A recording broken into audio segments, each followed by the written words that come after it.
ഇരിങ്ങാലക്കുട പടിയൂർ എടത്തിരിഞ്ഞി കാക്കാതുരുത്തി പ്രദേശങ്ങളിലെ 3 കടകൾ കുത്തിത്തുറന്ന് മോഷണം. മോഷ്ടാക്കൾ 1/2 ലക്ഷത്തോളം രൂപയും സാധനങ്ങളും കവർന്ന മോഷ്ടാക്കൾ കേക്കും വൈനും കഴിച്ചാണ് രക്ഷപ്പെട്ടത്.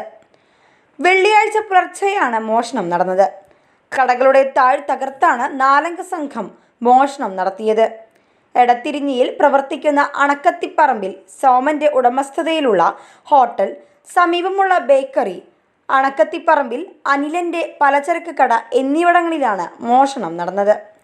3 കടകളിൽ നിന്നുമായി 1/2 ലക്ഷത്തോളം രൂപയും വിവിധ സാധനങ്ങളും മോഷ്ടാക്കൾ കവർന്നു.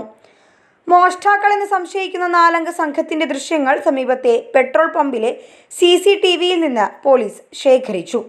നമ്പർ പ്ലേറ്റ് ഒടിച്ചുവെച്ച 2 ബൈക്കുകളിലാണ് മോഷണ സംഘം എത്തിയതെന്നാണ് കരുതുന്നത്. കുത്തിത്തുറന്ന ഒരു ബേക്കറിയിൽ നിന്നും കേക്കും വൈനും കഴിച്ചാണ് മോഷ്ടാക്കൾ രക്ഷപ്പെട്ടത്.